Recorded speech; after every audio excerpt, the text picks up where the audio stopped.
A winged bull with a human head stares from the gates of a forgotten city. We are exploring 25 Assyrian legends that could be true. By the end, you will see how the line between ancient myth and provable history is far thinner than you might think. Did a demoness really stalk the night, and could a wonder of the world belong to the wrong empire? We are going to sift through the sands of time, separating fantastic tales from the startling evidence that sometimes backs them up. What do you believe is waiting to be uncovered? That first legend begins not with a monster, but with a king's obsession. Ashurbanipal, ruler of the Neo-Assyrian Empire, was consumed by a desire to possess every piece of written knowledge in the known world. He sent scribes and agents to the farthest corners of his domain and beyond, ordering them to collect, copy, and bring back every tablet they could find. His goal was a single, supreme library in his capital of Nineveh, a place that would hold the sum of human wisdom.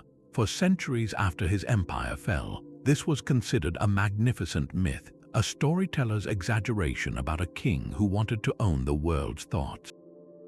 Then, in the 1850s, archaeologists digging in the mounds of ancient Nineveh made a discovery that literally reshaped history. They unearthed room after room, a sprawling complex filled from floor to ceiling with clay tablets. This was not a small collection. It was the physical reality of Ashurbanipal's legendary library, containing over 30,000 individual tablets and fragments. The sheer scale proved the legend was true, but what was written on them, the contents were beyond anyone's wildest hopes. Here, preserved in baked clay, was the Epic of Gilgamesh, the world's oldest great work of literature, complete with its story of a great flood that eerily parallels later accounts. There were detailed medical texts listing symptoms and treatments, advanced mathematical works, legal codes, treaties, and thousands of omens used to predict the future by reading the stars or the livers of sacrificed sheep. This was not just a king's vanity project. It was a systematic, state-funded effort to compile the entire intellectual heritage of Mesopotamia. The legend spoke of a repository of all knowledge, and the reality, while not literally everything, came staggeringly close. This one discovery single-handedly pulled an entire civilization out of the shadows of myth and into the light of history. It proved that the Assyrians were not merely brutal conquerors, as often portrayed, but sophisticated curators of a vast cultural legacy. The Library of Ashurbanipal stands as a powerful testament to how a story that sounds like pure fantasy can, against all odds, be waiting patiently under the dirt for us to find it. But what if one of the most celebrated marvels of the ancient world does not belong to the civilization we think it does? This brings us to our second legend. The Hanging Gardens of Babylon. For thousands of years, these lush, terraced gardens have been celebrated as one of the seven wonders of the ancient world, a testament to Babylonian grandeur and King Nebuchadnezzar II's love for his wife. Ancient Greek and Roman writers described them in awe, painting pictures of an artificial mountain of greenery and blooming flowers rising above the flat Mesopotamian plain, sustained by complex irrigation. The only problem is, despite centuries of searching, archaeologists have found precisely no physical evidence for these gardens in Babylon, not a trace. The historical record from Babylon itself is silent on their construction. This glaring absence has led a growing number of scholars to a startling conclusion. Perhaps the gardens were real, but everyone has been looking in the wrong empire. The compelling alternative points north to the heart of Assyria and to a king named Sennacherib. Sennacherib, who ruled the Neo-Assyrian Empire from around 704 to 681 BC, was a prolific builder. His capital was Nineveh, and he left behind incredibly detailed inscriptions boasting of his projects. Among them, he describes creating a magnificent garden, a wonder for all peoples. He wrote of bringing in trees and plants from distant conquered lands, of building high terraces that resembled the mountains of their homeland, and most importantly, of a revolutionary water system to sustain it all. The technical details he provides are not the stuff of vague poetry. They are engineering reports. He speaks of an immense aqueduct over 50 kilometers long, channeling water from the mountains to the city. And within the garden itself, he mentions the use of a continuous chain of buckets and, crucially, what sounds like a water-raising screw, an Archimedes screw, centuries before Archimedes was born. This device could lift water efficiently to the highest terraces, exactly the technology needed for a true hanging garden. The archaeological evidence in Nineveh supports this.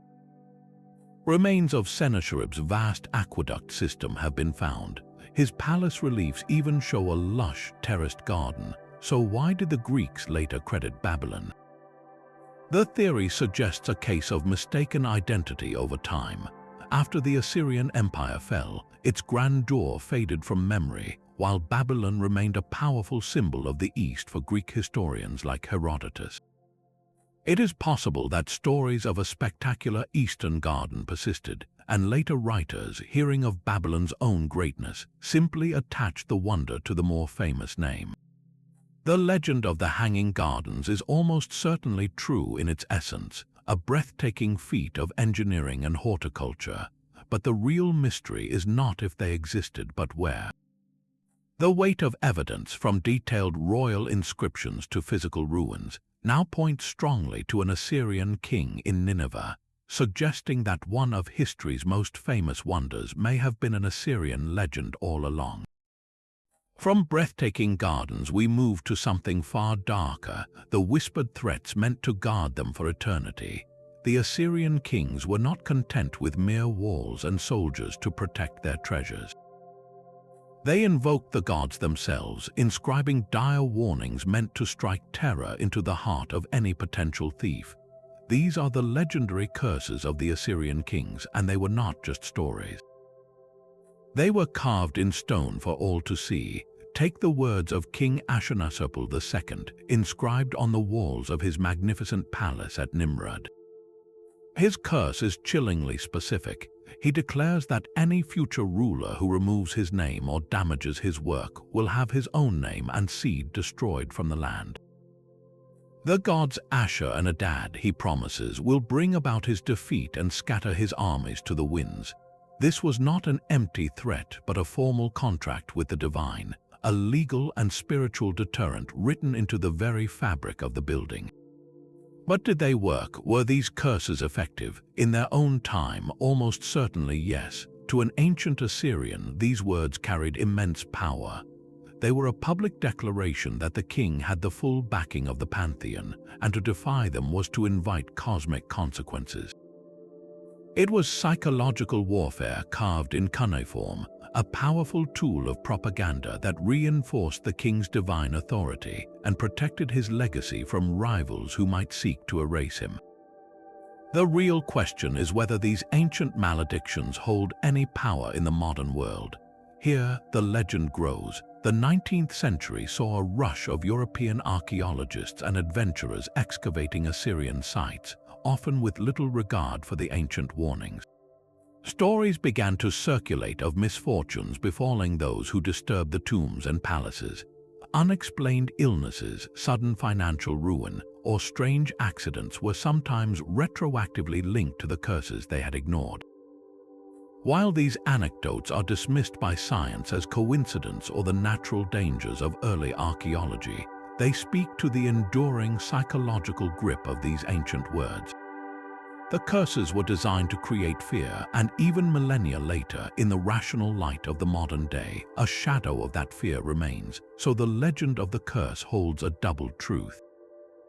Historically, these inscriptions were real and served a potent, practical purpose in their culture, and in a broader sense, they succeeded beyond their creators' wildest dreams, their echo of dread persisting long after their empire turned to dust. A testament to the Assyrian understanding that the most powerful prison for a treasure is not a wall but the human mind. But the Assyrian mind did not only fear the curses of kings. There existed a terror that stalked the darkness of the home itself, a figure of pure malevolence born from the most profound human fears. This is the legend of Lamashtu. She was no ordinary demon. Ancient texts and amulets depict her in grotesque, chilling detail. A creature with the head of a roaring lion, the teeth of a donkey, and the long, clawed fingers of a bird of prey.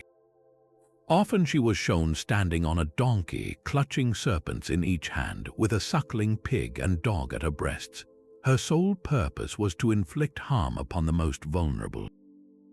She was said to slip into houses at night to steal unborn children from the womb, to snatch newborns from their mothers, and to bring fever and sickness to infants.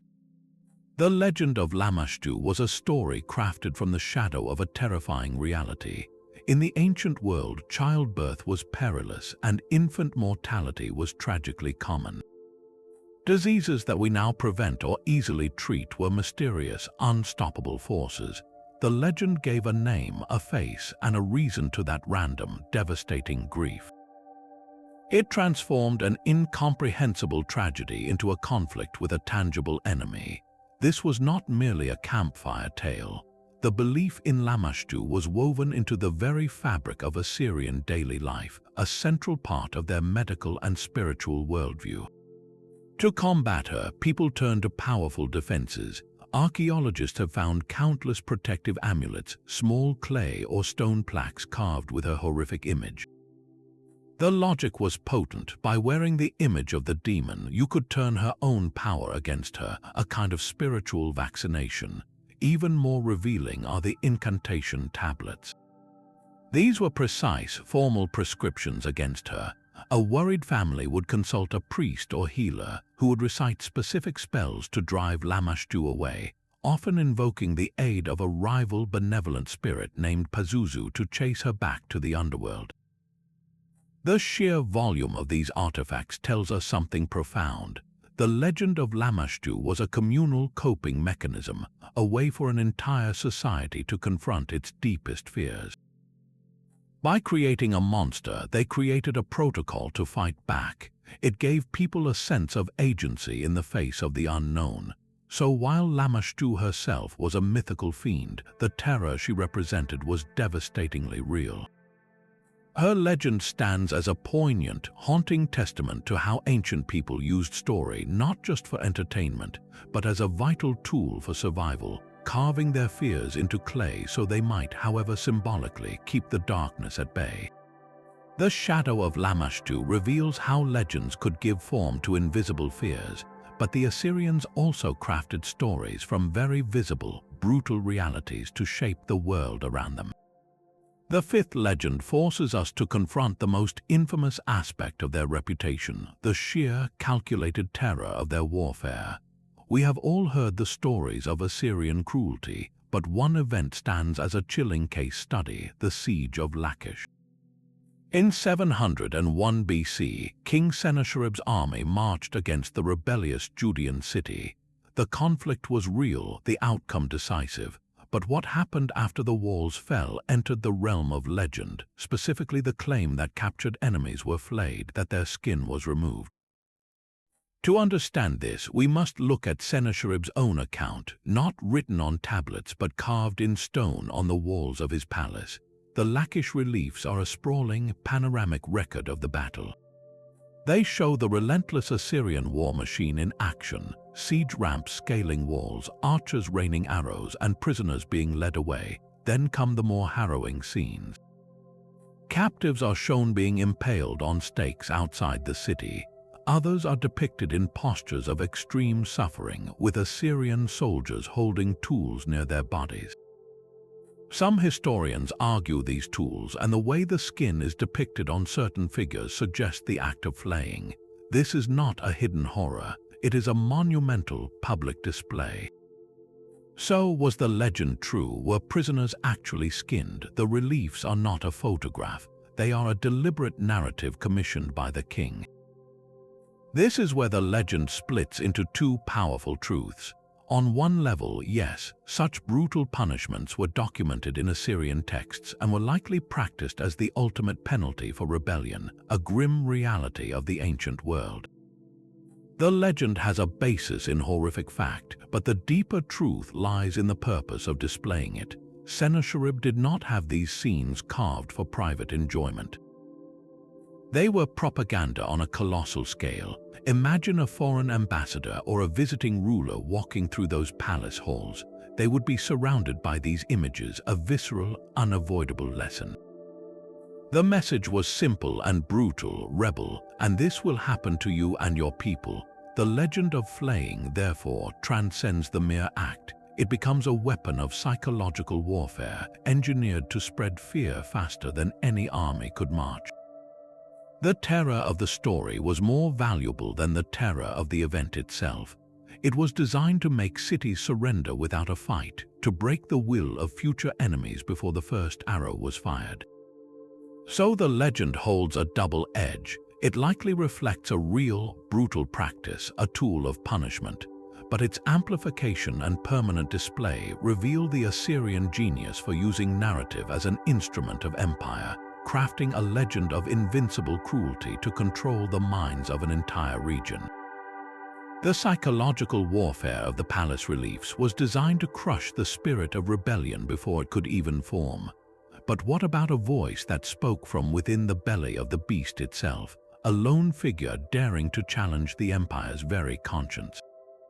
This brings us to a legend so famous it transcends Assyrian history, yet is deeply rooted in it, the story of the prophet Jonah and the great fish. The biblical tale is familiar. Jonah is commanded by God to go to the great city of Nineveh and preach against its wickedness. He tries to flee by sea, is thrown overboard during a storm, swallowed by a massive fish, and after 3 days is vomited onto dry land.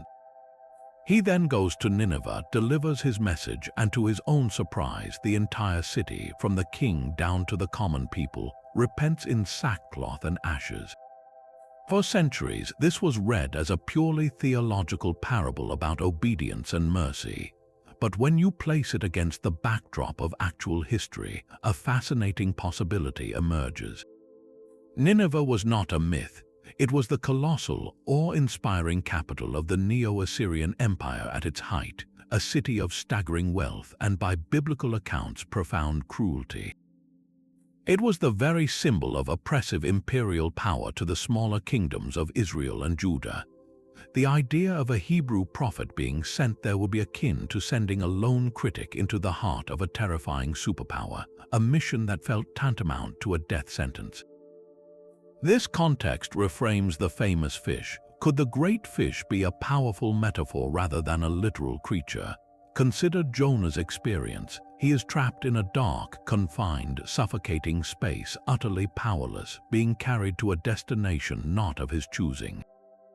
Is that not a perfect allegory for what it felt like for a dissenting voice to be consumed by the overwhelming, impersonal machinery of the Assyrian state? The empire could swallow whole nations, let alone a single man. The 3 days in the belly could represent the period of hopelessness, the feeling of being erased by a force too vast to comprehend. His deliverance onto the shore near Nineveh might symbolize the unexpected survival of a message or a messenger against all odds. Was there a historical Jonah? There is no direct Assyrian record of a specific Hebrew prophet by that name causing a city-wide repentance, but the archetype is powerfully plausible. The Assyrian court had diviners and prophets who advised the king based on omens. The idea of a foreign holy man delivering a warning of divine judgment would not have been unheard of. More compelling is the timing. The Book of Jonah is set during the reign of a king. It simply calls the king of Nineveh, a period when the empire was famously powerful but also internally strained by its own excesses. A voice calling for repentance in the face of potential calamity could have found a receptive audience during a time of uncertainty, perhaps following a plague, a bad omen, or a military setback. The legend, therefore, operates on 2 profound levels: As a spiritual story, it speaks of second chances and universal mercy. But as a historical echo, it captures the very real, terrifying dynamic between a colossal empire and the small, persistent voice of conscience that dared to speak truth to it. The great fish becomes the empire itself, and the miracle is not just a man surviving a sea creature, but the idea that a word of warning could ever survive the journey to the heart of Nineveh and for a moment make it pause. The voice of a prophet might have been a rare and terrifying intrusion, but for the Assyrian kings, communication with the divine was not a matter of chance. It was a daily administrative routine. This brings us to the seventh legend, the dream omens of King Esarhaddon. We often think of ancient rulers receiving visions in moments of crisis, a dramatic bolt from the heavens. For Esarhaddon, who ruled from around 680 to 669 BC, it was something far more systematic. His court maintained an entire bureau of scholars, experts in divination who collected, analyzed, and archived reports of dreams, treating them as critical intelligence data for running the empire. This was not superstition in the dark, it was a state-sponsored science of the unseen. We know this because they wrote it all down. Surviving clay tablets from his reign are not just historical records, they are the original case files. One report details a dream experienced by a royal scribe named Nabu-ahariba. In it, the moon god Sin appeared wearing a crown and spoke directly to the king, promising him long life and stable rule. This was not filed away as a curious anecdote. It was presented as a powerful, favorable omen, a divine endorsement meant to bolster Esarhaddon's authority during a period of political fragility. Another tablet records a more alarming vision, a dream where the king's own ceremonial chariot was destroyed. The court scholars pored over this image. Their interpretation was meticulous. The chariot, they concluded, represented the king's army. Its destruction was not a literal prediction, but a warning omen of potential military setback if a planned campaign proceeded under the current celestial signs. The recommendation was likely to delay or alter tactics. Think about that for a moment. A dream about a broken chariot could influence the movement of armies and the fate of thousands. This practice extended to the king's personal well-being. Dreams about floods might be interpreted as warnings of illness. Dreams of lions could signify dangerous rivals, and dreams of fertile fields pointed to prosperity. Each symbolic element was cross-referenced against massive omen manuals, vast dictionaries that catalogued thousands of dream scenarios and their meanings. So, was this legend of divine dream guidance true? The answer is a resounding yes, but not in the way we might assume. The truth is not that the gods were literally sending nightly memos. The truth is in the sophisticated system built around the belief. For Esarhaddon and his court, these dreams were a real and perceived channel of information, a way to manage the overwhelming uncertainty of ruling a vast empire. It was a psychological tool that transformed random anxiety into structured analysis. By consulting the dream reports, the king could make difficult decisions with the confidence that he had sought and received divine counsel. It legitimized his choices to his people and to himself. The legend, therefore, is not a simple tale of mystical visions.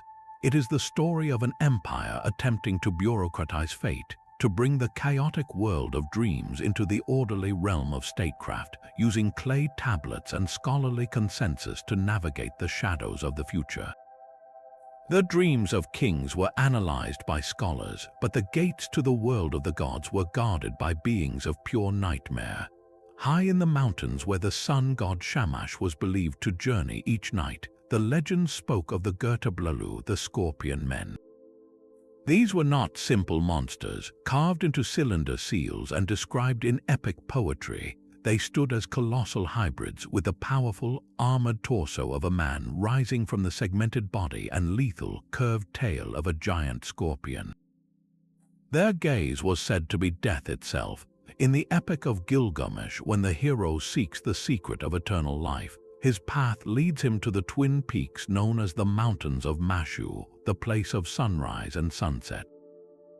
Guarding its sole passage are two of these terrifying creatures. The text describes their terrifying splendor, their heads brushing the sky, and their horror that could strike a man dead with a single look.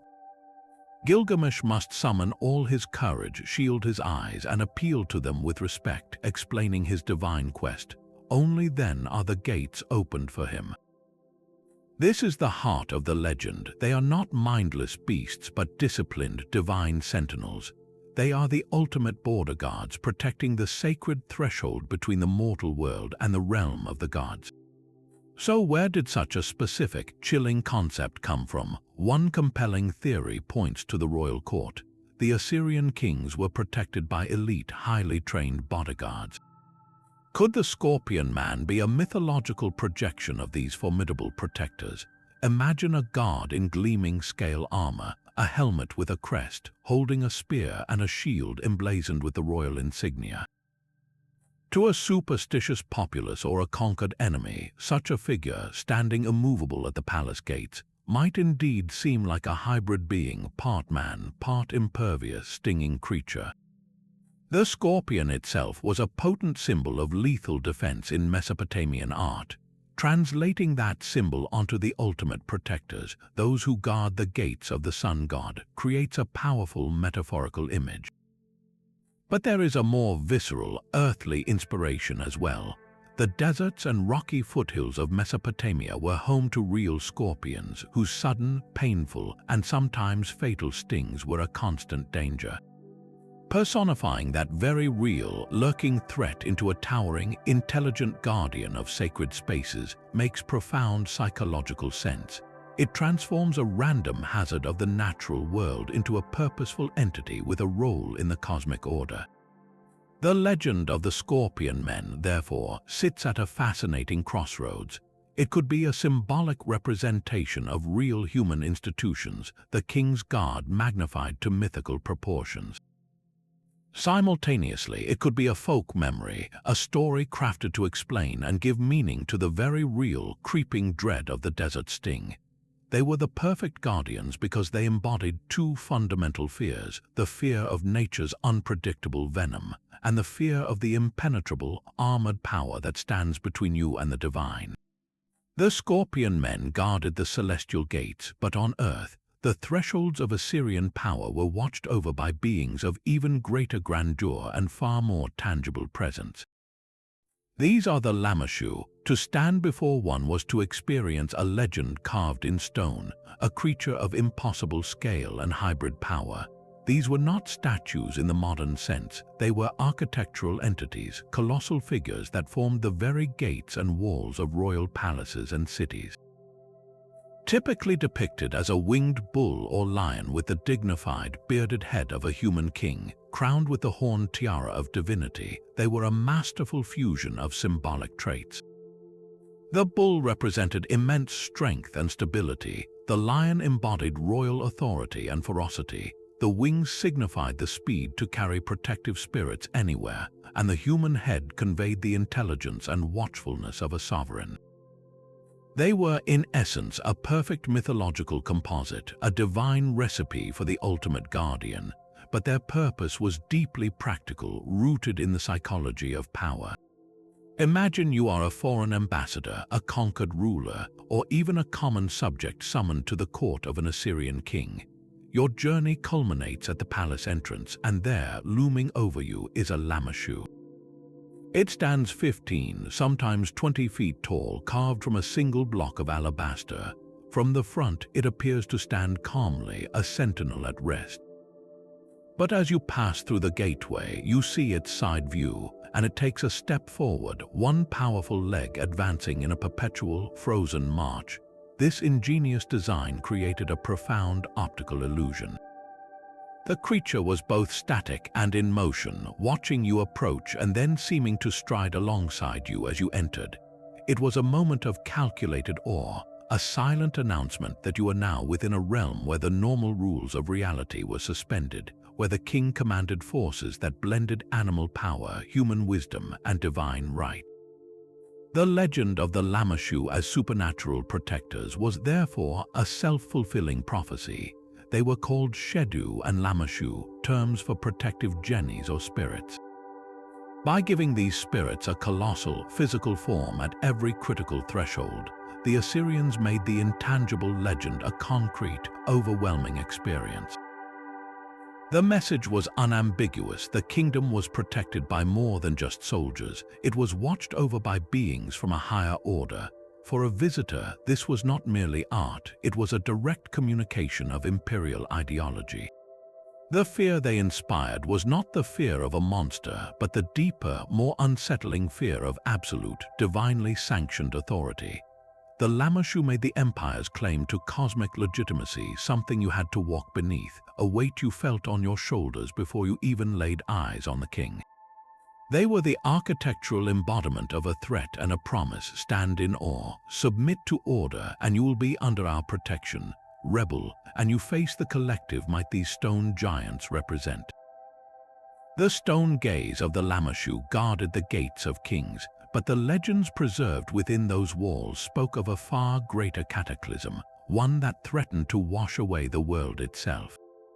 Deep within the Library of Ashurbanipal, on the 11th tablet of the Epic of Gilgamesh, lies one of humanity's oldest and most haunting stories, the Assyrian account of the Great Flood.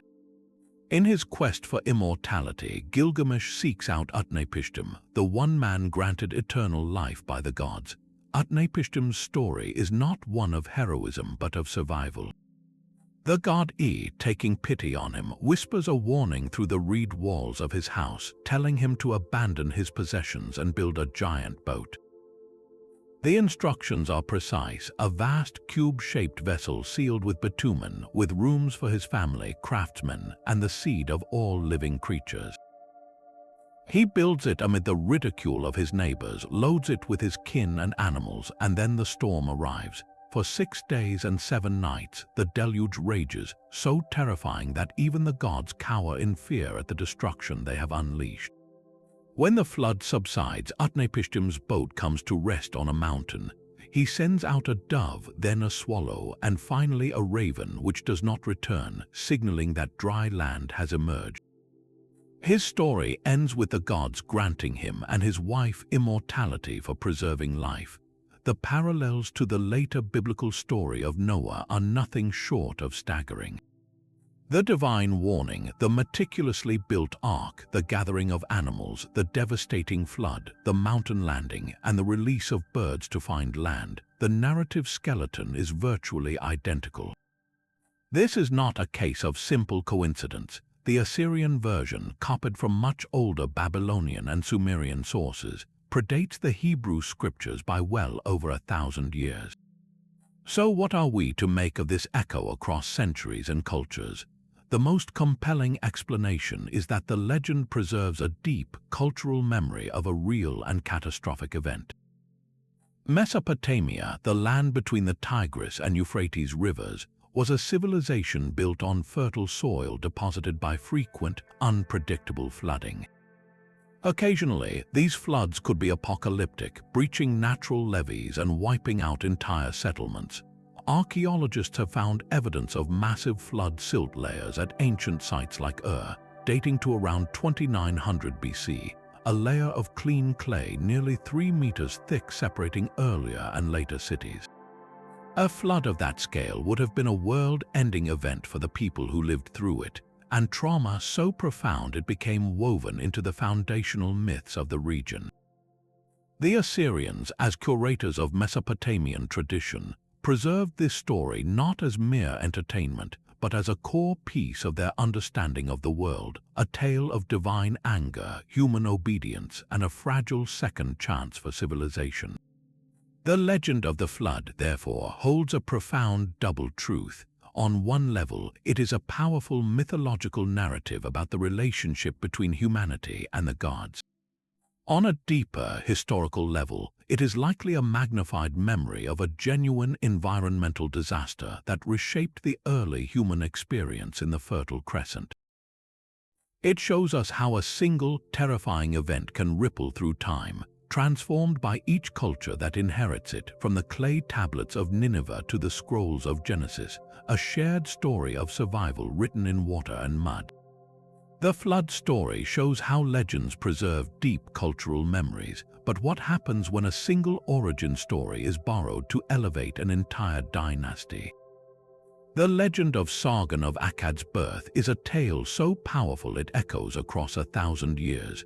Sargon the Great founded the Akkadian Empire around 2300 BC, creating the world's first true multi-ethnic empire long before Assyria rose to power. Yet his most enduring story is not of conquest but of his mysterious beginning.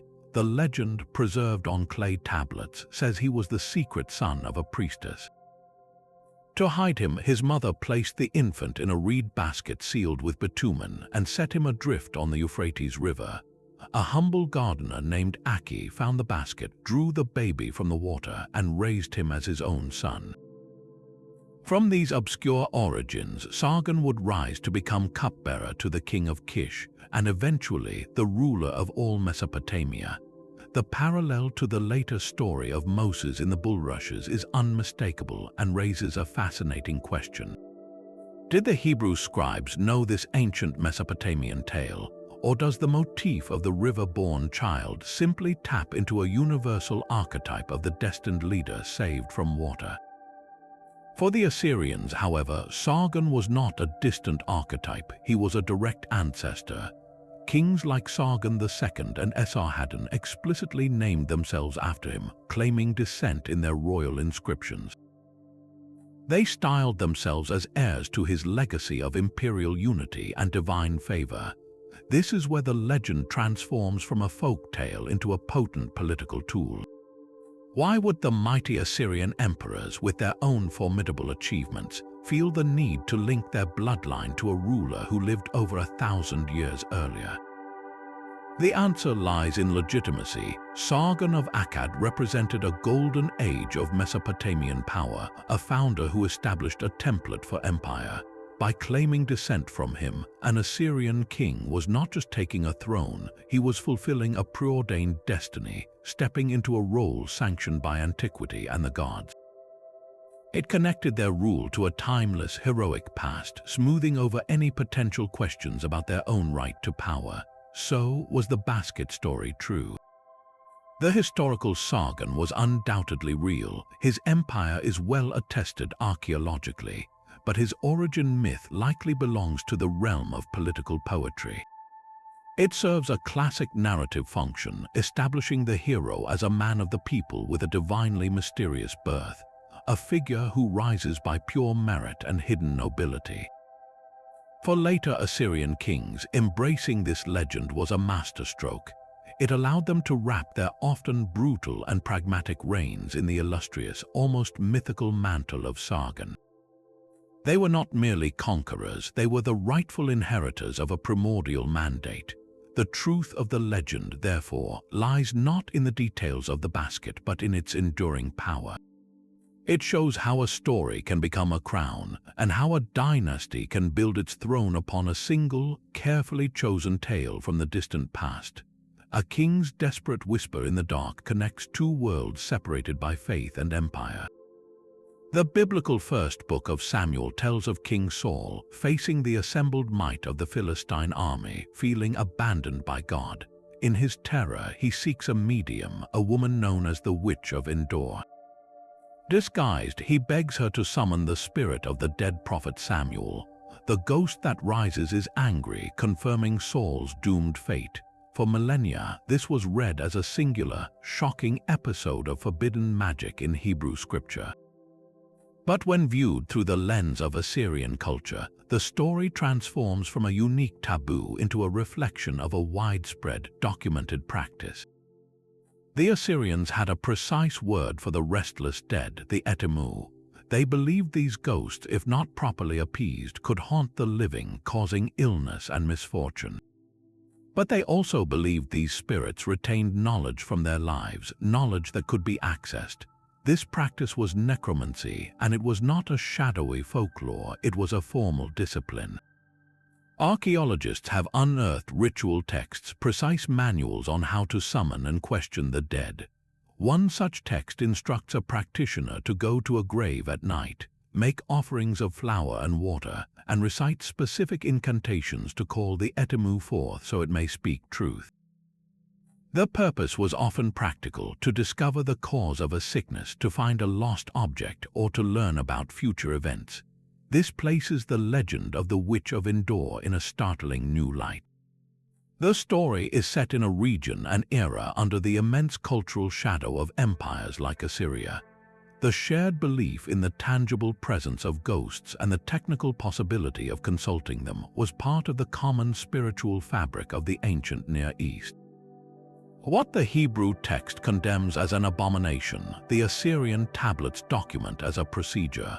The woman of Endor was not a literary invention. She represents a very real type of ritual specialist who existed on the fringes of society, operating in the space between the living and the dead, a space the Assyrians had meticulously mapped with their incantations. The legend, therefore, holds a profound historical truth. It captures a moment of cultural collision where a pan-regional practice, thoroughly normalized in Mesopotamian tradition, crashes against the strict theological laws of early Israel. Saul's act was not just one of desperation. It was an act of cultural borrowing, reaching for a forbidden tool his enemies might have used without a second thought. The ghost of Samuel rises not just from the ground at Endor, but from the very same beliefs that filled Assyrian ritual tablets, proving that the most chilling legends are often those that reveal our shared, ancient hunger to speak across the final boundary. The whispers of the dead spoke of the world below, but in the sunlit courts of the living, a different symbol promised connection to the world above. Carved into the very walls where kings walked, a singular, repeating image rises with serene power: the Assyrian sacred tree. Often called the Tree of Life, this is no ordinary plant. In the intricate stone reliefs of palaces like those at Nimrud and Nineveh, it stands central and symmetrical, a stylized trunk topped with a complex, pommet-like crown of curling fronds and pomegranate-like fruits. To its left and right, majestic winged jennies, or sometimes the king himself, stand in solemn attendance, reaching out to tend it.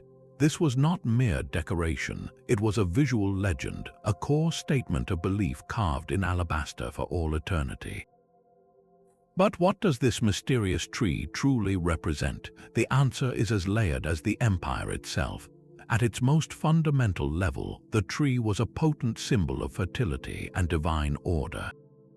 In the harsh landscape of Mesopotamia, where life depended on the careful management of water from the Tigris and Euphrates, the concept of a life-giving force was paramount. The tree, with its roots drawing from the earth and its branches reaching toward the heavens, perfectly visualized the king's sacred duty to act as the conduit between the gods above and the fertile land below. By tending the tree, the king and his genie attendants were performing a cosmic ritual in stone, ensuring the continued flow of divine blessing that made the crops grow and the empire prosper. Yet this legendary symbol may have sprung from a very real and humble source: the date palm. The date palm was the economic lifeblood of Mesopotamia. Its fruit provided vital food, its wood was used for construction, and its fibers could be woven. More poetically, it was a self-renewing resource, a tree that could live for generations and produce abundantly year after year. The stylized curls of the sacred tree's crown bear a striking resemblance to the pollinated clusters of a date palm. It is a powerful theory that the Assyrians took their most vital agricultural resource and elevated it into a national icon, transforming the tree that fed the body into a symbol that nourished the soul. This blending of the practical and the divine is quintessentially Assyrian. The legend of the Tree of Life, therefore, is not a story with a beginning and an end, but a frozen ideology.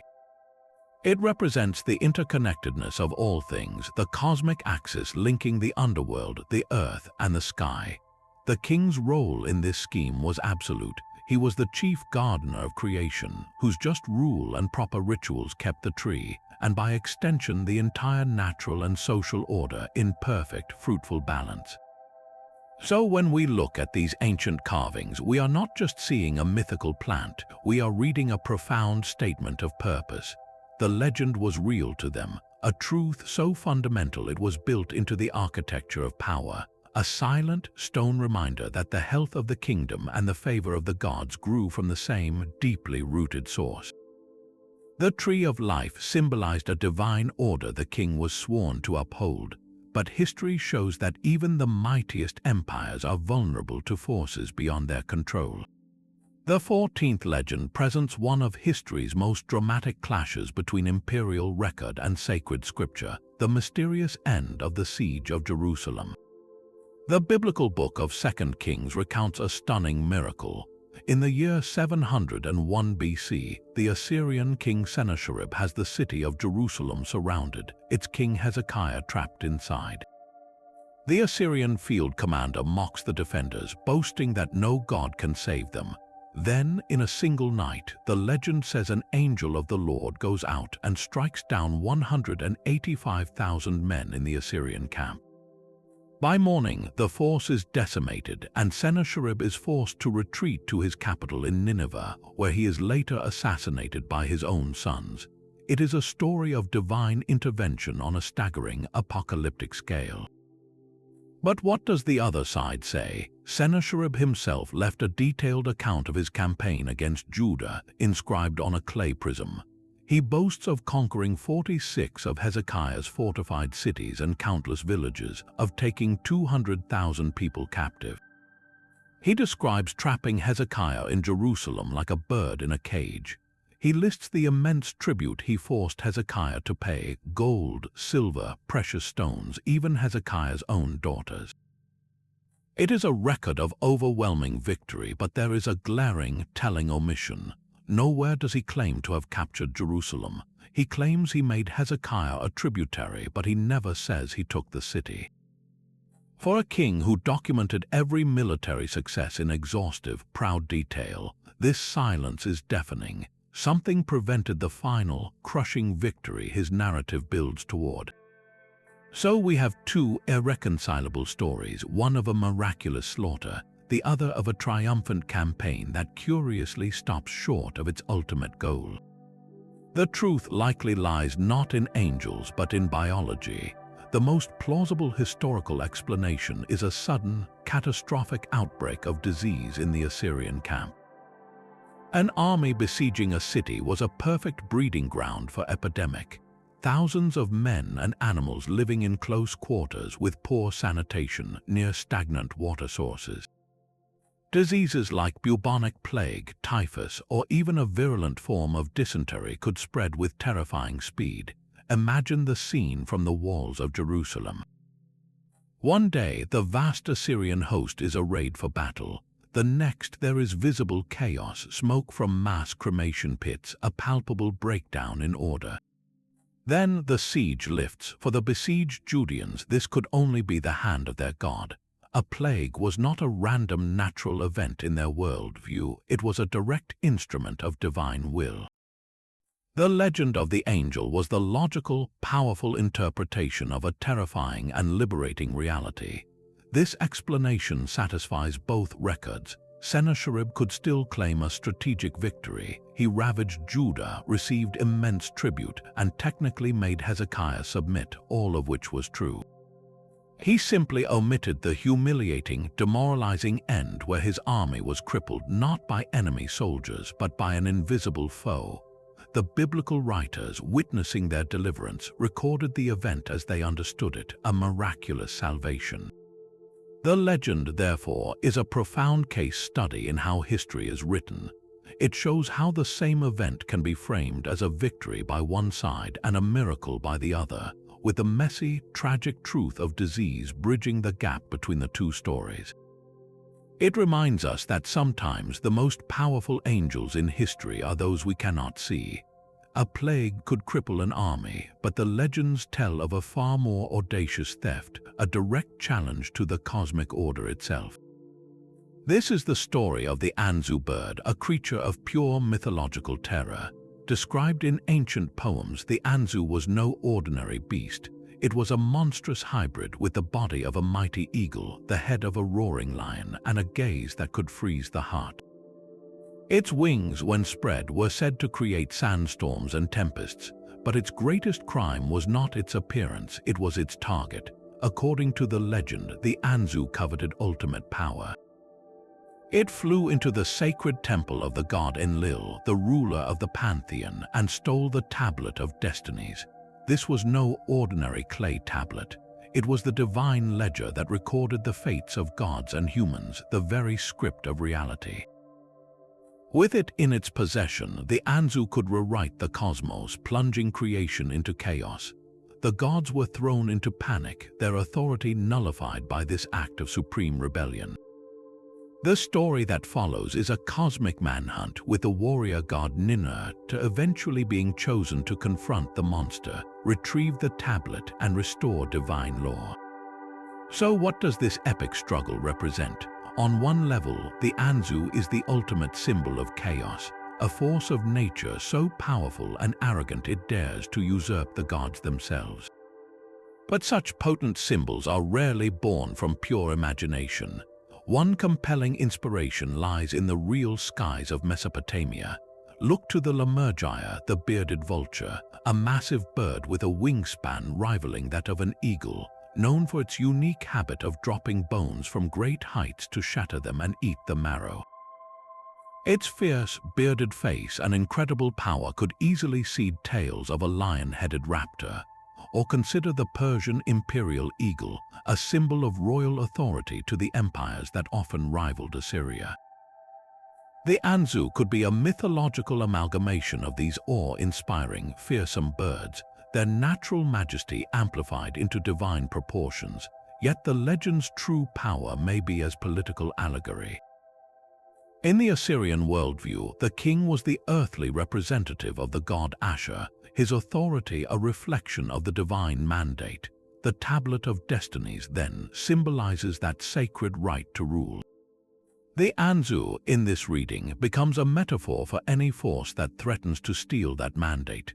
This could be a powerful rival kingdom like Elam or Babylon, constantly seeking to wrest supremacy from Assyria.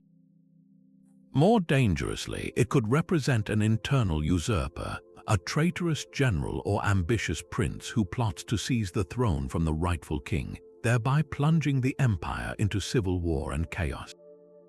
The epic battle where Ninurta defeats the Anzu and returns the tablet is the reassuring conclusion, the promise that order will always triumph over chaos, that the legitimate king, with divine aid, will crush any rebellion and restore the proper flow of destiny. The legend of the Anzu bird, therefore, operates on multiple thrilling levels. It is a captivating monster story, a possible deification of terrifying real-world raptors, and a sophisticated piece of state propaganda. It taught every citizen that challenges to the king's power were not just political disputes, but acts of cosmic rebellion, and that the gods themselves would send a hero to ensure the rightful order was preserved.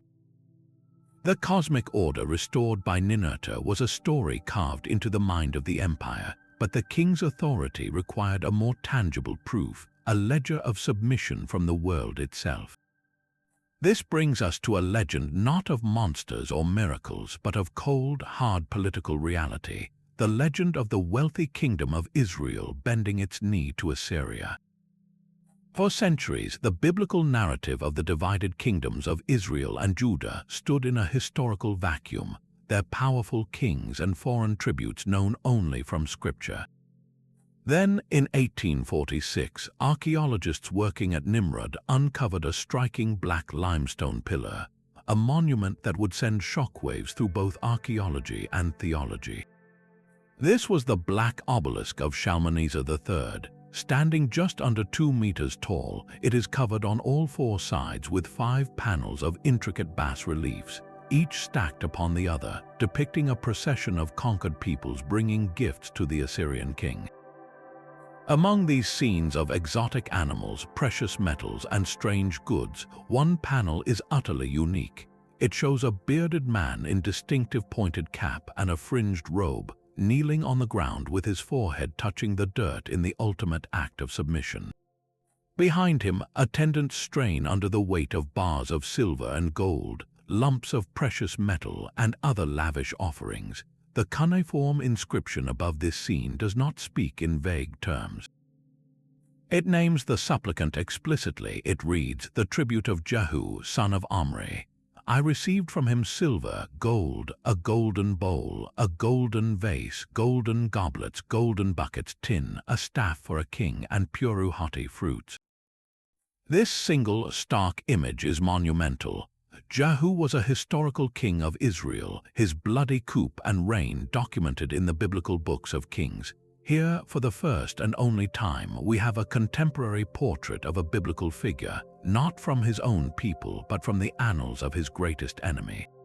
The political legend of Israel's subservience was not a myth. It was a documented fact of international relations recorded in stone by the victor. But the truth of this legend is even more fascinating when we read between the carved lines. The inscription calls Jehu the son of Omri. Omri was indeed a powerful king of Israel, the founder of a dynasty, but Jehu was not his biological son. Jehu was a military commander who violently overthrew Omri's grandson, wiping out the entire Omride line. So why would Shalmaneser use this incorrect patronymic? For the Assyrians, Omri was a famous name, a byword for the kingdom of Israel itself, which they often called the House of Omri. By labeling Jehu as Omri's son, Shalmaneser was not making a genealogical error, he was making a political point. He was asserting that Jehu's authority, and thus his right to pay tribute, derived from the continuity of the state he now ruled. It legitimized the transaction in Assyrian terms. The obelisk was not a neutral news report, it was brilliant propaganda. Its message was broadcast to every visitor to the royal court from every corner of the empire. Look upon these 28 scenes from 28 different lands, all bringing their wealth to our king. Your king, too, is here among them, forever frozen in a posture of obedience. The legend of Israel's tribute was a carefully crafted story of dominance, and the black obelisk was its permanent, undeniable receipt. It proves that sometimes the most powerful legends are not about what people believed happened, but about what a king needed everyone to see had happened, etching a moment of political theater into stone for all time. The black obelisk displayed the raw power of kings over nations, but the Assyrians believed their world was also shaped by beings of a far stranger order. Beyond the familiar Lamassu and the terrifying Anzu bird existed an entire menagerie of hybrid creatures, a legion of forms known to scholars as Mishwesen or composite beings. These were not random artistic flights of fancy. Each had a name, a role, and a specific power in the unseen war between order and chaos. Take the Yugalu, the great lion demon. Carved on protective amulets and palace walls, it appears as a fearsome, upright figure with the head of a lion and the muscular body of a man, often clutching a dagger and a mace. This was not a monster to be slain in an epic, it was a guardian spirit, a soldier in the divine army tasked with repelling evil forces and disease. Then there is the Lammu, the hairy hero. Depicted with a thick, curled beard and long, wild hair, sometimes with 6 curls on his head, he is often shown holding a gatepost or standing in a flowing stream. The Lammu was a primordial being associated with the fresh waters of creation, a symbol of abundance and foundational strength, a hero from the dawn of time who helped keep the cosmos stable. And we cannot forget the Kusaraku, the bull man, with the head, arms, and torso of a human fused with the body and legs of a bull, this being represented immense earthy power and fertility, often appearing alongside the sacred tree. Each of these composites was a deliberate symbolic equation.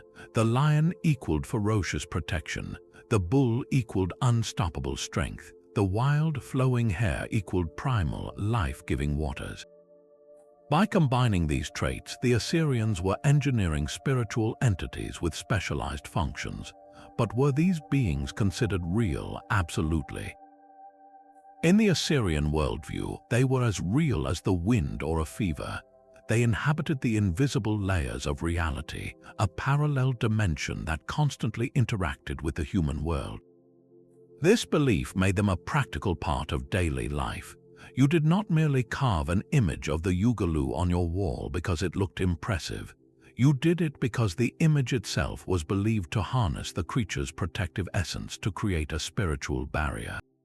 Ritual texts and incantation bowls show that these beings could be invoked. A priest, performing the correct ceremony with the right words and symbols, could call upon the lammassu to help purify a temple or summon the protective power of the girtablullu to shield a home from demonic attack. Conversely, you would perform rituals to ward off the malevolent members of this hybrid legion. They were part of a complex spiritual ecosystem, each with a niche. This transforms our understanding of Assyrian art. Those repeating, strange figures on cylinder seals, palace reliefs, and clay plaques were not just decoration. They were a visual directory of the supernatural, a field guide to the entities that populated their universe. To own a seal carved with a kusaraku was to carry a tiny piece of that fertile, stabilizing power with you.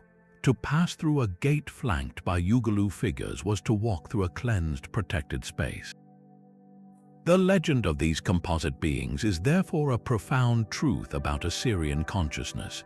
Their reality was a crowded one, filled with intelligent forces that were half beast, half god, all power. And in that crowded world, knowing which creature to call upon and which to fear was not mythology, it was an essential skill for survival. The unseen world of composite beings was a crowded, ordered cosmos, but even the mightiest cities are not immune to a prophecy of absolute ruin. For the great capital of Nineveh, that prophecy was delivered not by an Assyrian omen priest, but by foreign poets who saw its splendor as an offense to heaven. In the biblical books of Nahum and Zephaniah, the city is condemned in language of breathtaking ferocity. Nahum, writing perhaps as the empire began to falter, paints a picture of inescapable doom. He roars, "Woe to the city of blood, full of lies, full of plunder, never without victims." His prophecy is visceral and specific. He declares, "The gates of the rivers are opened and the palace is dissolved." He speaks of a flood that will make an utter end of its place and of attackers who will plunder its endless treasures. It is a legend of divine vengeance, a promise that the cruelty of the empire will be returned upon it 100-fold.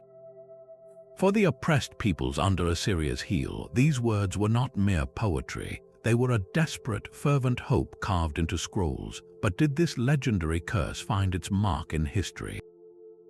The answer lies in the year 612 BC. By then, the overstretched Assyrian Empire was weakening, riddled with internal strife and surrounded by rising enemies. A grand coalition formed, uniting the Babylonians, the Medes, and other former vassals. They marched on the seemingly impregnable Nineveh, a city protected by massive walls and moats fed by the Tigris and nearby rivers. The historical accounts from Babylonian chronicles describe a brutal siege that lasted for months. Then, according to some sources, a sudden, catastrophic event turned the tide. The rivers, swollen by seasonal rains or perhaps deliberately diverted by the attackers, broke through or overtopped the city's defenses. The legendary gates of the rivers were opened, not by divine command, but by military engineering or natural disaster. The floodwaters would have crippled the city's infrastructure, dissolving the mud brick foundations of palaces and homes, just as Nahum's prophecy described.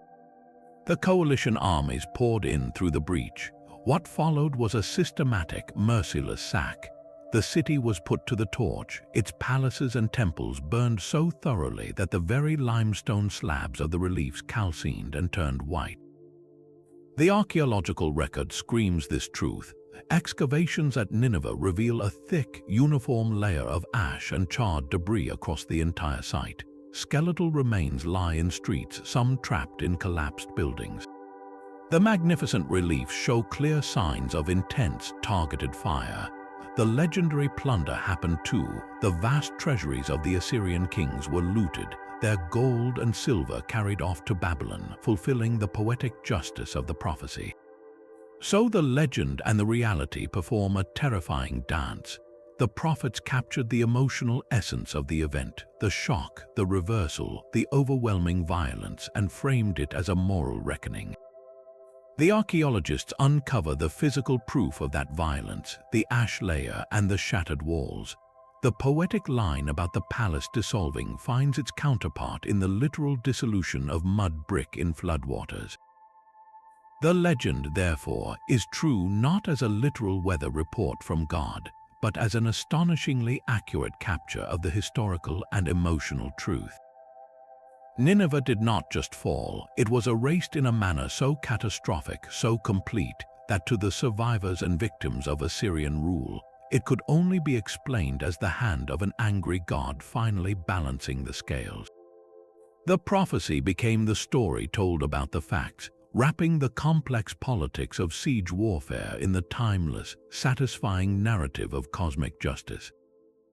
The ashes of Nineveh were still warm when a different kind of invader began its silent work among the survivors. In the broken streets and refugee camps, sickness would have been a constant, invisible threat, a terror the Assyrians had long ago given a name and a face.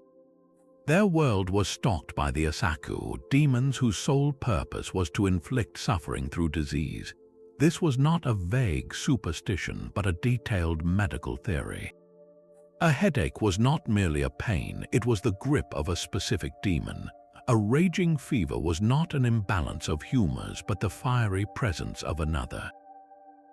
The legend of the Asaku provided a complete, terrifyingly logical explanation for why people fell ill, and more importantly, it dictated exactly how to make them well again. We know this because their medical textbooks survive. Among the thousands of tablets in Ashurbanipal's library are precise diagnostic manuals. A typical entry might read something like this: if a man's temples throb and his eyes are cloudy, and he cries out in the heat, the hand of the Asaku of the headache has touched him. The diagnosis was the first step in a dual-pronged treatment. The physical symptoms were addressed with sophisticated herbal knowledge. The same tablet would prescribe a remedy, perhaps a poultice of crushed juniper and myrrh to be applied to the forehead, or a tea made from willow bark, a natural source of salicylic acid, the core component of aspirin. But the treatment was only half complete. To cure the patient, you had to cure the cause, and the cause was a demon. So the physician, who was often also a priest, would then perform an incantation. He might fashion a small clay figurine of the Asaku, place it before the sick person, and recite a spell that named and commanded the demon. By the command of the great god Marduk, I adjure you, fevered demon who burns the flesh like fire, depart from this man. Go out to the vast desert where no water flows and never return. The figurine would then be broken or buried, symbolically destroying the demon's power. This was a standard procedure, as routine as writing a prescription today. The legend shaped a fully integrated healthcare system where pharmacy and exorcism were two sides of the same coin. You fought the disease in the body with herbs, and you fought it in the spirit with words. One addressed the what, the other addressed the why. This reveals a profound truth about how they saw the universe. There was no separation between the physical and the spiritual. A microbe was an invisible demon. A demon caused physical symptoms. Their medical practice, which we might dismiss as magic, was in fact a highly rational response to their understanding of reality. It gave order to the chaos of sickness. Instead of feeling helpless before a random, meaningless fever, a family could take action. They could summon an expert who had a protocol, a specific incantation for the headache demon and a different one for the pestilence demon. It provided hope, structure, and a sense of agency in the face of suffering. The legend of the Asaku was therefore the foundation of Assyrian medicine. It was a story that told them where illness came from, and from that story grew a complex, documented science of healing that sought to mend both the body and the soul, proving that sometimes the most powerful medicine is the story we believe can make us well. Herbs and incantations battled demons in the sick room, but in the royal court, a different kind of story was taking shape, one that would transform a real woman into a legend of impossible grandeur. The Greeks spoke of her with awe, Queen Semiramis. They wove tales of a peerless beauty born of a goddess, an infant left to be raised by doves who grew to become the greatest builder and conqueror the world had ever known.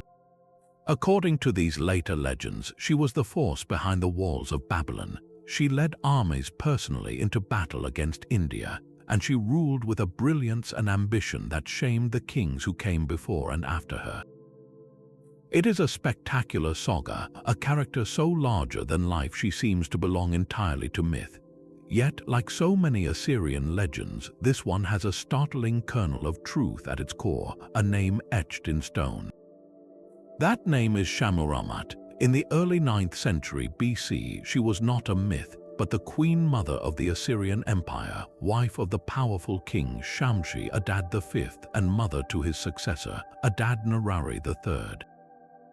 When her husband died and her son was still young, Semiramis did something extraordinary for a woman in the Assyrian world. She stepped into the vacuum of power as regent. We know this because she left a mark. At the site of Ashur, the ancient religious heart of the empire, archaeologists found a stone stele, an upright monument, placed right beside the steles of the greatest Assyrian kings. On it, carved with all the formal authority of a sovereign, is the name and image of Semiramis. For her to command such a permanent, public monument in the empire's most sacred city speaks volumes. It tells us that her role was not that of a hidden advisor, but of a publicly acknowledged wielder of authority. She likely managed the empire's affairs, presided over court, and ensured the stability of the throne for her son during a critical transition. This was unprecedented influence, a crack in the rigid, male-dominated structure of Assyrian kingship, and it is from this crack that the legendary Semiramis grew. Think of the world she inhabited. Assyrian society celebrated military conquest and monumental construction as the highest virtues of a king.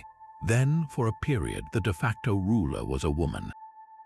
To the empire's subjects and to its enemies, this would have been a shocking anomaly, a story in itself. After her reign, as decades turned into centuries, the memory of this powerful queen mother did not fade, it fermented.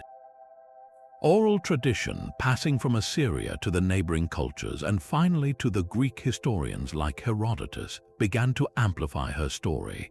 The Greeks, fascinated by the exotic East, took the historical figure of Semiramis and draped her in their own narrative cloth.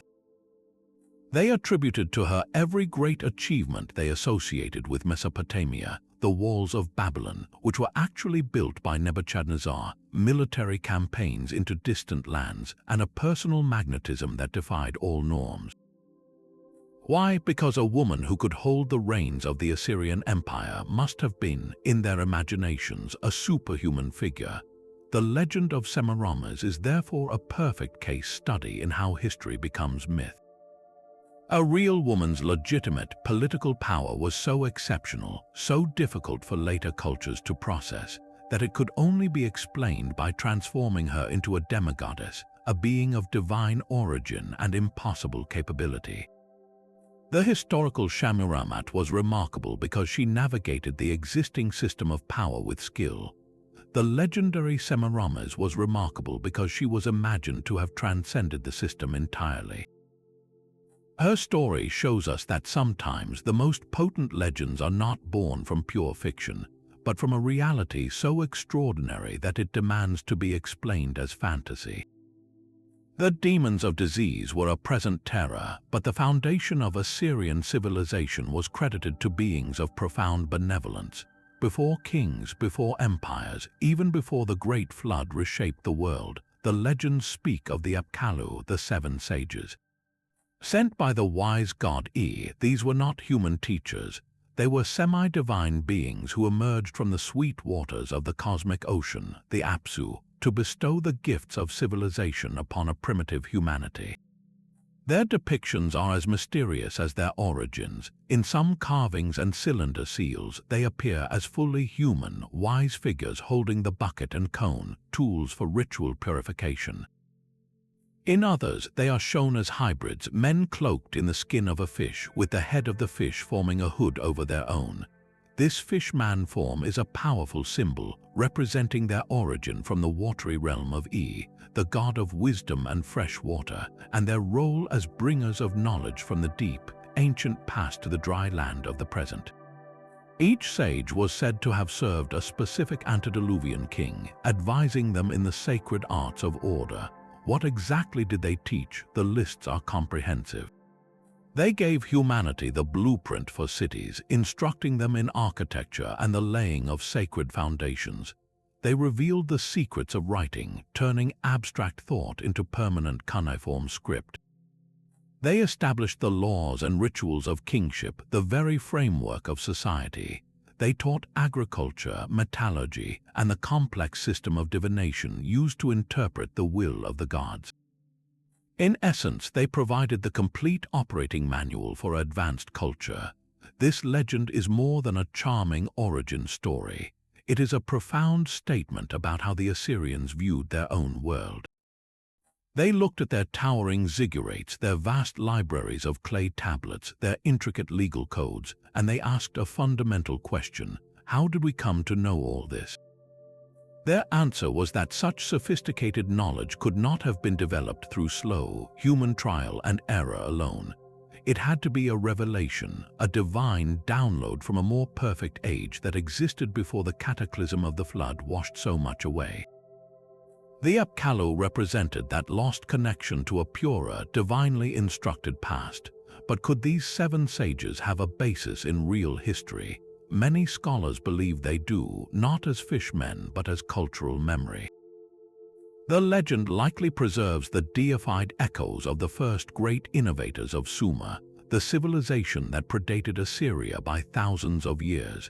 Think of the first anonymous genius who devised the arch in architecture, or the scribe who standardized the first written symbols. Over millennia, the memory of these revolutionary figures could have blurred and merged, their identities fading until all that remained was the concept of 7 foundational teachers. They became the personification of cultural transmission itself, a way to explain how the accumulated wisdom of Mesopotamia was passed down through the generations. For the Assyrians, claiming descent from this antediluvian wisdom was a source of immense pride and legitimacy. It meant their culture was not just another kingdom, but the direct heir to the original, God-given template for human society. The legend of the Apkallu solved a deep mystery of human progress, framing every technological and social advance not as a human invention, but as a recovered fragment of sacred knowledge from a time when the gods walked closer to the earth. It was a story that assured them their greatness was not an accident, but their ancient divine inheritance. The wisdom of the sages was a gift, but the favor of the gods could be withdrawn in a single, devastating moment. The 22nd legend is not one of monsters or miracles, but of a profound and chilling silence. In the year 705 BC, King Sargon II of Assyria, one of the empire's most powerful and successful rulers, marched his army into the mountainous region of Tabul in Anatolia, modern-day Turkey. He never returned. The official records, usually so meticulous in documenting royal triumphs and even setbacks, fall completely silent on the details of his death. It is as if a curtain was drawn across the stage. All that is known is that the king perished in battle, and his body was never recovered by his troops. From this void of information, a legend grew that his entire army was lost alongside him, swallowed by the mountains or struck down by a divine curse for some unknown offense. The silence itself became the story. Why would the world's most bureaucratic empire leave such a catastrophic event unrecorded? The answer may lie not in the mountains of Tabul, but in the plains of Assyria, at a place called Dur-Sharukin, Sargon's fortress. This was his grand, personal project, a brand new capital city built from scratch to glorify his reign. Its construction was an act of supreme ambition, with a vast square wall enclosing nearly 300 hectares, a colossal palace adorned with magnificent lamassu and reliefs, and temples dedicated to the gods. It was meant to be his eternal legacy, a permanent monument in stone. Yet the most telling fact about Jur-Sharrukin is what happened immediately after Sargon's mysterious death. His son and successor, Sennacherib, did not move into his father's glorious palace. He did not complete the city. He abandoned it entirely, shifting the capital to the ancient city of Nineveh and leaving Jur-Sharrukin as a ghost city, a shell of unfinished grandeur. This act speaks volumes. In the Assyrian mindset, a place where a king died ignobly, whose body was desecrated or lost to the enemy, was considered ritually unclean, cursed. For Sennacherib to so completely reject his father's capital suggests that the circumstances of Sargon's end were not just a military loss, but a profound spiritual catastrophe. The abandoned city is archaeological evidence of a legend in action. The mystery of the vanished army, therefore, lives in this haunting duality. On one hand, it is unlikely a modern, professional army was completely wiped out to the last man. Survivors must have straggled back to tell a tale so horrifying the court chose not to write it down. On the other, the abandonment of Jur-Sharrukin is a physical confession of a deep cultural trauma. The legend of the lost army is the story a civilization tells itself when the official narrative fails. It fills the terrifying gap in the record with a concept they could understand: divine punishment. Perhaps Sargon had offended the gods with his pride in building a city solely for his own glory. Perhaps the defeat was so total, so shameful, that acknowledging it in writing was seen as more dangerous than silence. So they built a different memorial, not a victory stele, but an empty, echoing city, a monument to a king who marched into the mountains and became himself a ghost in the official history. A king's power could vanish in a mountain pass, but within the palace, a single object was believed to hold that power permanently. This is the legend of the Gidru, the royal scepter. To our modern eyes, it might look like an ornate staff, a piece of ceremonial jewelry. But in the hands of an Assyrian king, it was something far more profound, a physical conduit for the will of the gods. The Gidru was not a symbol of power. It was understood to be the very container of it, a divine instrument charged with the authority of Ashur, the supreme god of the empire. Its legend was the bedrock of the state. The transfer of this scepter was the most sacred moment in Assyrian political life, the heart of the coronation ritual. We can picture the scene in the temple at Ashur. The new king, having undergone days of purification, would stand before the high priest. The priest would not simply hand him the scepter, he would invoke the gods, calling upon Ashur to fill the object with his divine mandate. As the king's fingers closed around the Gidru, he was not just taking up a tool of office, he was being physically connected to the source of all legitimacy. It was a moment of transformation where a man became the god's representative on earth. This ritual made an abstract concept terrifyingly tangible. The legend declared that the scepter's authority was absolute and non-negotiable. To obey the king was to obey the god whose power flowed through the object in his hand. To rebel against the king was not merely treason, it was a direct assault on the divine order itself. This belief was a masterstroke of political psychology. It answered the most dangerous question any ruler faces: why should anyone follow you? The Assyrian answer was simple and unassailable: because the gods have placed their own instrument in my hand. Every law proclaimed, every battle commanded, every judgment passed was done with the weight of that scepter behind it. It neutralized dissent before it could form, for who could argue with a god? The legend of the Gidru, therefore, was the ultimate tool of governance. It turned the messy, human business of ruling an empire into a clean, sacred duty. The king was not a politician making difficult choices. He was a priest-king executing a divine blueprint. His successes were proof of the god's favor flowing through the scepter. His failures could be framed as the result of improper rituals or the people's unworthiness, never a flaw in the divine mandate itself. This story was so effective, so deeply embedded, that it echoes down millennia in the concept of the divine right of kings. But for the Assyrians, it was not a philosophical idea. It was a daily, ritualized reality, a truth held in the hand and felt in the weight of a carved piece of wood or metal. It reminds us that the most enduring power often comes not from armies or wealth, but from a story so compelling that everyone, from the lowest farmer to the highest general, accepts it as fact. The Gidru in the king's hand directed the affairs of men, but the Assyrians believed the true script of destiny was written across the night sky. Among the thousands of tablets in Ashurbanipal's library, one stands out for its breathtaking ambition, the Venus tablet of Amassajuka. This was not a new Assyrian creation, but a much older Babylonian document that Assyrian scholars meticulously copied, studied, and annotated, treating it with the reverence of a sacred text. Its contents reveal a legend not of monsters or heroes, but of a direct, pulsing connection between the cosmos and the crown. The tablet records the first and last visible risings and settings of the planet Venus over a period of 21 years during the reign of the old Babylonian king Amassajuka, nearly 1,000 years before Assyria's peak.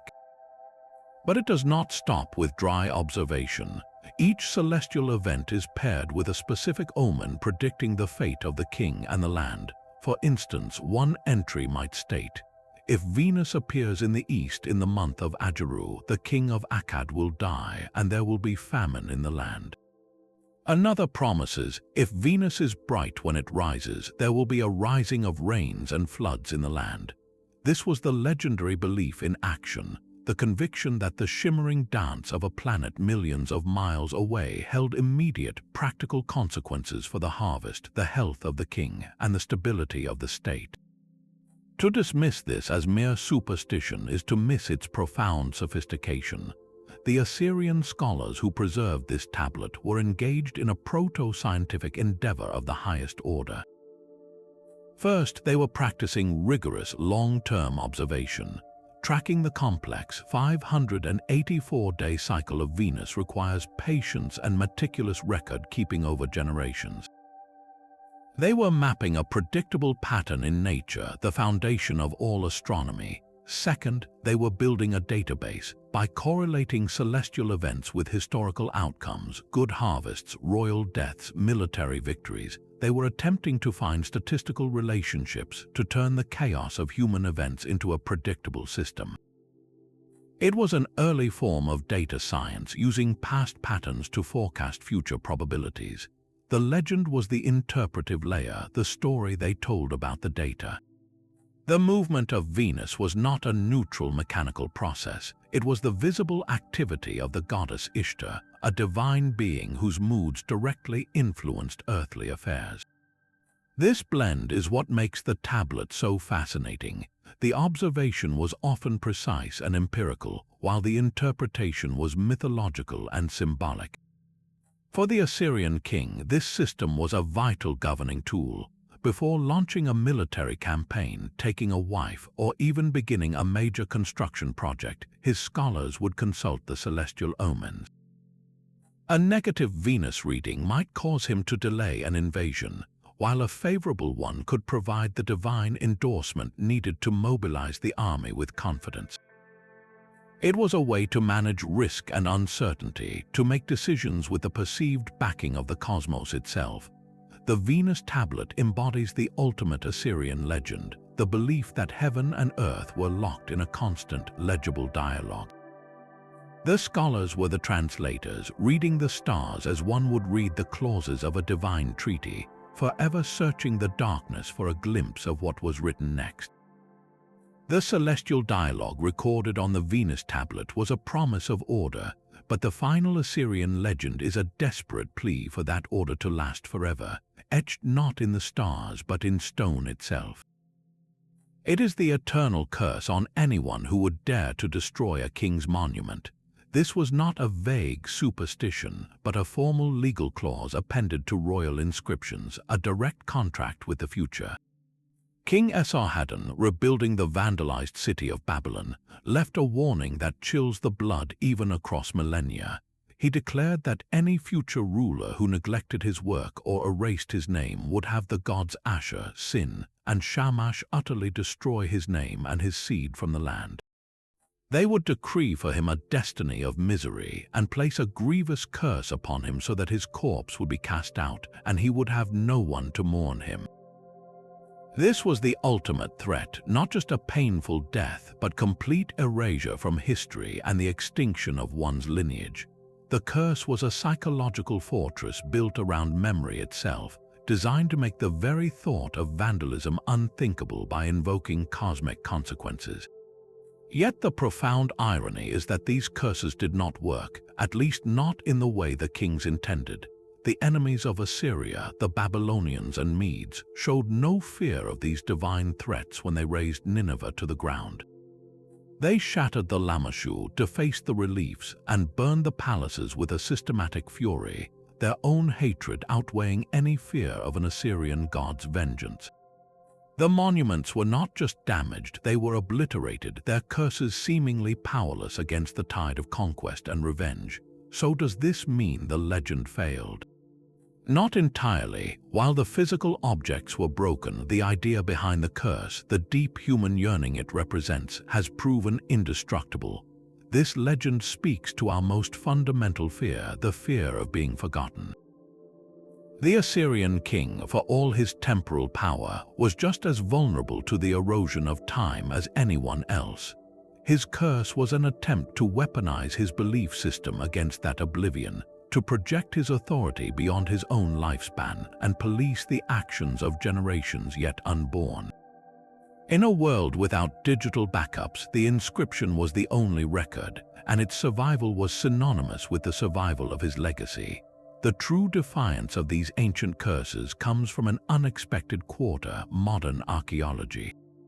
Every time a spade carefully uncovers a broken fragment of a cursed tablet, every time a scholar painstakingly translates those very threats of eternal suffering, we are, in a literal sense, resurrecting the name and the story the curse was meant to protect. We are doing what the kings feared most, disturbing their monuments, but we are doing it not to erase them, but to restore their voices. The vengeful gods have not struck down the archaeologists. Instead, the work of these modern excavators has fulfilled the king's deepest, unstated wish, not through fear, but through curiosity and preservation.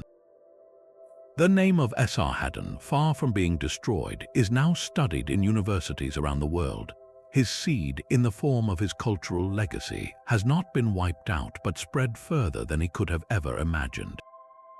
The legend of the eternal curse, therefore, endures as a poignant testament to a struggle that defines humanity itself, the battle against time. It shows that while stone can be shattered and empires can turn to dust, the stories we tell in our desperation to be remembered, even the stories that threaten us, have a stubborn, ironic way of living on. From the cosmic threats of stargazing scholars to the desperate curses carved against time, these 25 legends form a single, sprawling tapestry. It is a tapestry where threads of provable fact are woven seamlessly with strands of profound belief, creating a picture of a civilization far richer than any simple historical record could convey. We have walked through palaces guarded by stone giants, listened to the whispers of dream interpreters, and felt the terror of demons blamed for a child's fever. In each case, the legend was never just a story. It was a tool, a weapon, a comfort, or an explanation. The Assyrians used these narratives to enforce power, to understand a capricious world, to cope with unbearable loss, and to claim a divine right to rule. The line between their myth and their history was not a wall, but a permeable membrane. A king's propaganda about flaying rebels becomes a historical relief. A feared demoness becomes a common medical diagnosis, and a queen mother's real political power blossoms into a Greek legend of a semi-divine conqueror. This is the enduring fascination. These legends are not falsehoods to be debunked, but cultural fingerprints. They show us what the Assyrians valued, what they feared, and how they made sense of their own existence. Every broken tablet reassembled, every buried city mapped, brings another piece of this puzzle to light. Who knows what future archaeologists might find? Perhaps a lost tomb will confirm the fate of Sargon's army, or a new tablet will detail the exact engineering of Sennacherib's garden. Each discovery has the power to pull another legend across the threshold into history. The conversation between their world and ours is not over. We are still reading their omens, studying their monsters, and walking beneath the stone gaze of their guardians. So we leave you with this question: of all the Assyrian legends we have explored, which one do you find the most compelling, the most plausible as a whisper of truth from the ancient world? Share your thoughts in the comments below, and if you want to join us as we continue to sift through the sands of time, uncovering the mysteries hidden in other forgotten empires, be sure to subscribe. The past has many more stories to tell.